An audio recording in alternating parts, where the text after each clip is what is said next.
Something is different about today.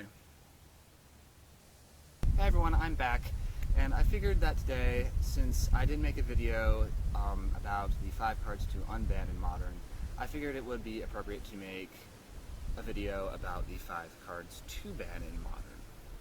However, aside from Eldrazi Temple and Eye of Ugin, I honestly don't really feel like there really needs to be anything else banned in Modern, because nothing really seems to be out of control, simply because Eye of Ugin and Eldrazi Temple are just making a lot of people really unhappy.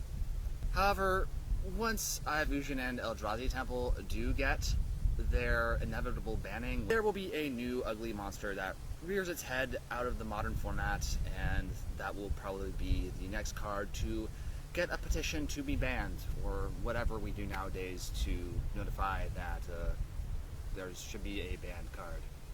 So rather than giving you a list of the top 5 cards to ban in Modern, I'm going to give you a list of cards that could potentially be banned in Modern.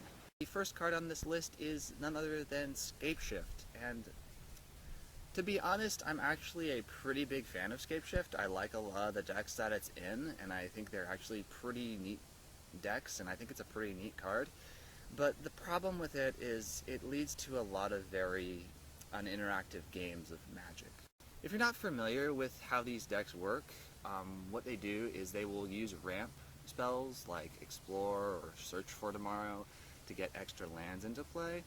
And they'll wait till they have about at least 7 or 8 or more lands, and then they will cast Scapeshift. Once they do cast Scapeshift, they will search their library for 2 copies of Valakut the Molten Pinnacle, and the rest of the lands will be mountains. Since all these lands enter the battlefield at the same time, the Valakuts will trigger X amount of times, where X is the amount of mountains you search for. So for example, if you have 2 Valakuts and you search for 6 mountains, each will trigger 6 times, and as you can imagine, that can do a lot of damage.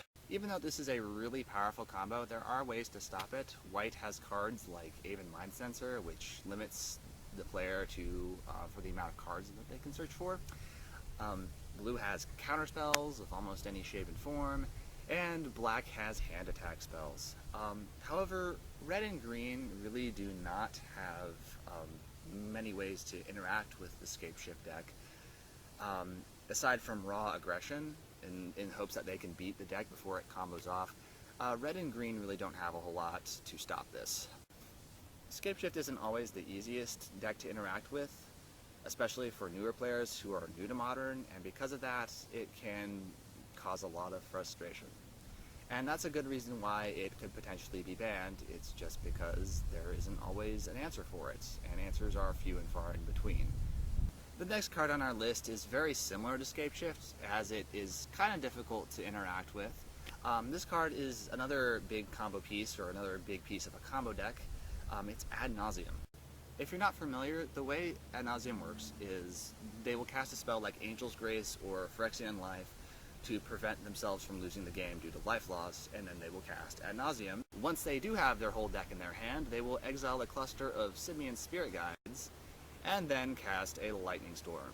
And with their entire deck being in their hand, they can just pitch as many lands as they'd like, and that's enough damage to make most EDH players flip a table. However, unlike Scapeshift, Ad Nauseam is arguably harder to interact with because several of their decks run copies of Silence, which just means regardless of what counterspells or means you have to interact with the combo will not work. Also, like Scapeshift, it can lead to very uninteractive and very frustrating ends. It could potentially be banned just because it's, well, kind of mean, and I don't think it promotes healthy play. Up next is Pyromancer's Ascension. Unlike the other 2 cards, Pyromancer's Ascension is actually a permanent, so there are a lot more ways to answer it. Red sadly still has to go for the path of trying to outspeed it, but aside from that, it's really not that hard to answer. But once you get online and you get into play, it can do some pretty degenerate things. In case you aren't familiar with it, this is the biggest storm enabler in Modern. It's also the most common. So if you've ever played a storm deck or haven't played a storm deck, this is the thing that makes it work. If you can essentially get rid of it, you should be able to beat the deck pretty easily. The reason it has a chance of being banned is simply because it can be known for these really fast wins and these really nasty combos.